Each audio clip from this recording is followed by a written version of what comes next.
வாசிப்போம். மத்தேயு எழுதின சுவிசேஷம் 27ஆம் அதிகாரம் 46ஆம் வசனம். 9ஆம் மணி நேரத்தில் இயேசு ஏலி ஏலி லாமா சபக்தானி என்று மிகுந்த சத்தமிட்டு கூப்பிட்டார்.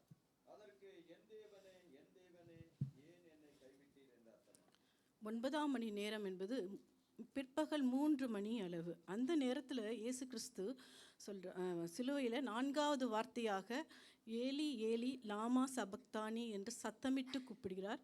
அதற்கு என் தேவனே ஏன் என்னை கைவிட்டீர் என்று அர்த்தமாம். இதையே மார்க்கு எழுதின சுவிசேஷத்தில் பார்க்கிறோம். மார்க்கு எழுதின சுவிசேஷம் 15ஆம் அதிகாரம் 34ஆம் வசனம். 9ஆம் மணி நேரத்திலே இயேசு எலோயி எலோயி லாமா சபக்தானி என்று மிகுந்த சத்தமிட்டு கூப்பிட்டார். அதற்கு என் தேவனே ஏன் என்னை கைவிட்டீர் என்று அர்த்தமாம்.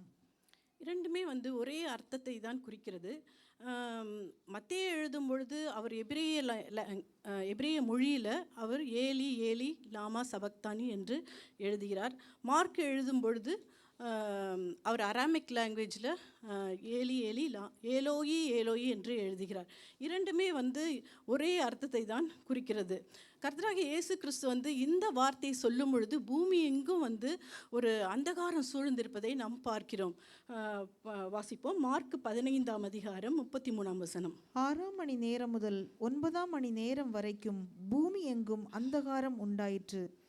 6ஆம் மணி நேரம் என்பது பகல் 12 மணி. பகல் 12 மணி முதல் 9ஆம் மணி நேரம்னா 3 மணி, பிற்பகல் 3 மணி. அதாவது 12 மணின்ற பொழுது அந்த நேரம் எப்படி இருக்கும்? ஒரு அப்படியே நல்ல சூரியன் பயங்கர பிரகாசமாக இருக்கும் இல்லைங்களா? அந்த நேரத்தில் ஆண்டவர் சொல்கிறாரு, அந்த நேரத்தில் பூமி எங்கும் அந்தகாரம் சூழ்ந்திருக்கிறதை நாம் பார்க்கிறோம். ஒரு பாவ இருள் உலகம் முழுவதும் சூழ்ந்திருக்கிறதை நாம் பார்க்கிறோம். அந்த நேரத்தில் ஒரு நியாய தீர்ப்பு அங்கே நடக்கிறது. கர்த்தராகிய இயேசு கிறிஸ்து நம்முடைய பாவங்கள் அனைத்தையும் அதாவது இந்த உலகத்தில் இருக்கிற எல்லாருடைய பாவங்களையும் தம்மேல ஏற்றுக்கொள்கிறார். இந்த ஜெனரேஷன் மாத்திரமல்ல, இனி வரப்போகிற அந்த ஜெனரேஷன் அத்தனை பேருடைய பாவங்களையும் அவர் மேல் சுமந்து கொள்கிறார். இந்த இடத்துல பார்க்குறோம், ஒரு கிரேட் எக்ஸ்சேஞ்ச், ஒரு மகத்தான ஒரு பரிமாற்றத்தை நாம் பார்க்குறோம். 2 கொரிந்தியர் 5:21 படிக்கிறோம்.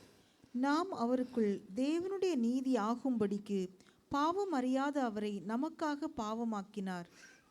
நம்முடைய பாவம் அவர் மேல் வைக்கப்பட்டது, அவருடைய நீதி நமக்கு கொடுக்கப்பட்டது.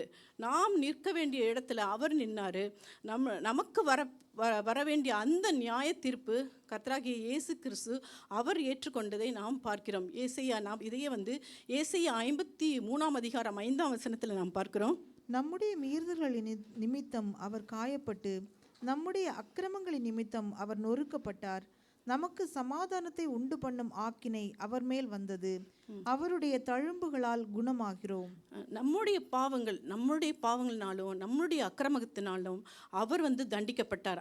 அதனால வர அந்த பனிஷ்மெண்ட்டை கர்த்தராகிய இயேசு கிறிஸ்து தான் ஏற்றுக்கொண்டார்.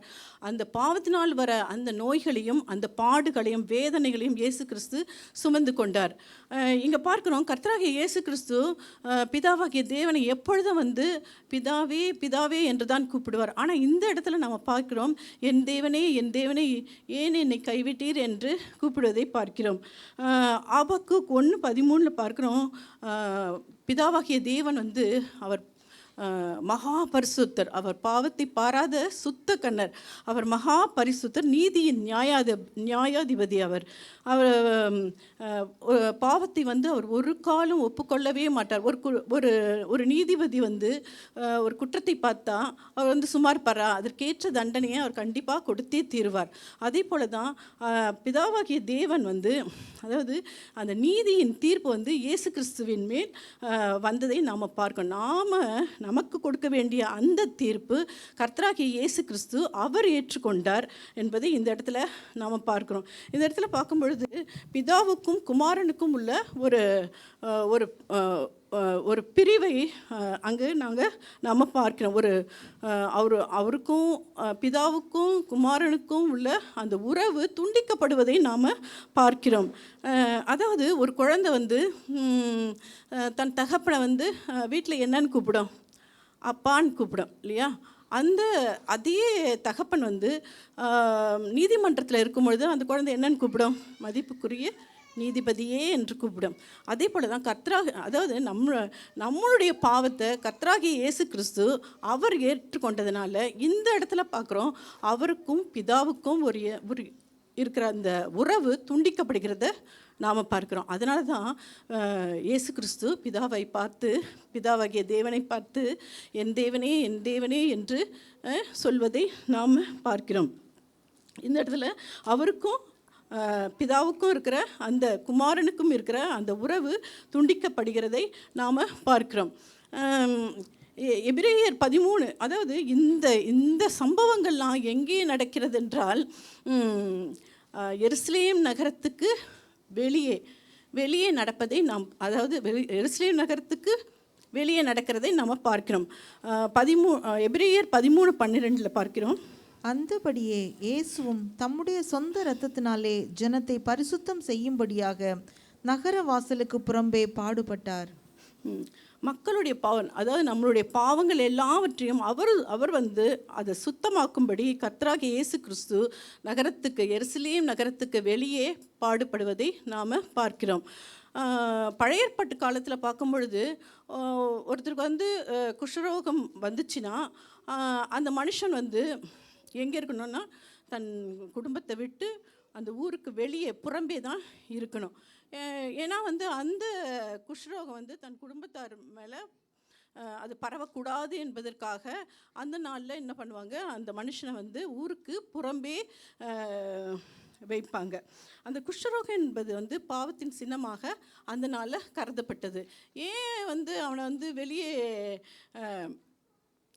அதாவது அந்த குடும்பத்தை விட்டு, அதாவது தன் பிள்ளைகளை தன் மனைவி பிள்ளைகளை எல்லாரையும் விட்டு அந்த ஊருக்கு புறம்பே வந்து அவனை தனியே வைக்கிறாங்கன்னா அந்த நோய் வந்து பரவக்கூடியது.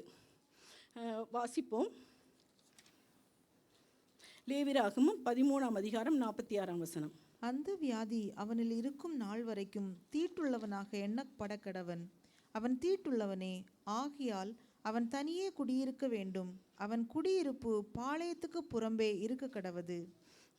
அவன் எங்கே இருக்கணும்னா பாளையத்துக்கு புறம்பே இருக்கணும். அவன் வந்து தன்னுடைய பெற்றோர்கள் தன்னுடைய பிள்ளைகள் அவனுக்கு அந்த குஷ்டரோகம் வரும்பொழுது அவன் வந்து அந்த இடத்துல அவன் வீட்டில் அவன் குடும்பத்தில் இருக்கக்கூடாது. அதே போல் தான் ஆண்டவர் வந்து நம்மளுடைய பாவத்துக்காக எருசலேம் நகரத்திற்கு வெளியே அவர் வந்து பாடுபட்டார் என்பதை நாம் பார்க்கிறோம்.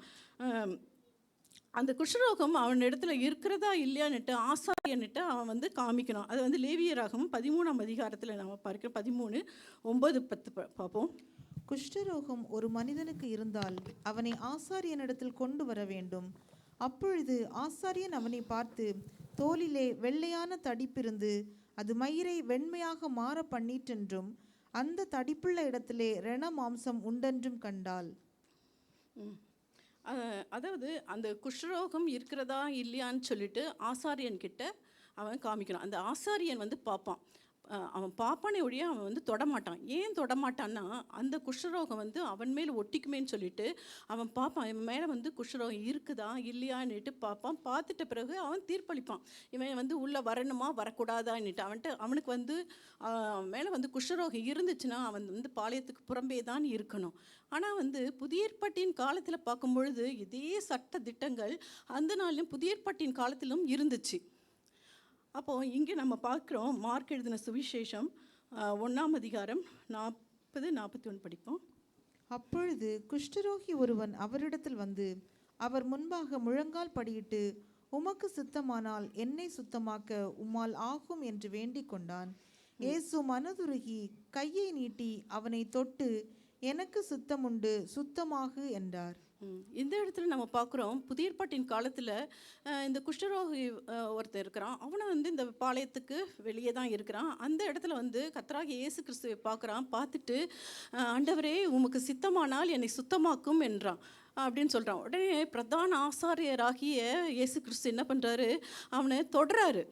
ஆனால் வந்து பழைய ஏற்பாட்டின் காலத்தில் நம்ம பார்க்கும்பொழுது ஆசாரியன் தொடக்கூடாது. தொட்டானா அவன்கிட்ட இருக்கிற குஷ்டரோகம் இவன் மேலே ஒட்டிக்கோன்னு சொல்லிட்டு அது பரவக்கூடிய வியாதி என்பதனால அவன் வந்து தொடமாட்டான். ஆனால் புதிய ஏற்பாட்டின் காலத்தில் கர்த்தராகிய இயேசு கிறிஸ்து என்ன பண்ணுறாரு, அவர் மனதுருகி அவர் அந்த குஷ்டரோகியை போய் தொடுறாரு. தொட்ட உடனே அங்கே என்ன நடக்குது, இவர்கிட்ட இருக்கிற வல்லமை வந்து அந்த குஷ்டரோகியை தொட்டு அவன் மேலே இருக்கிற அந்த குஷ்டரோகம் வந்து அப்படியே பொசுங்கி போகிறத பார்க்குறோம்.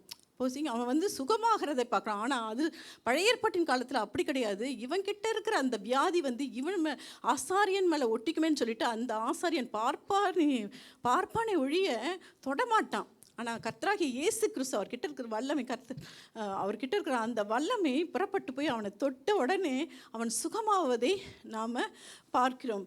ஹல்லேலூயா. நம் கரங்களை தட்டி தேவனை மகிமைப்படுத்துவோம்.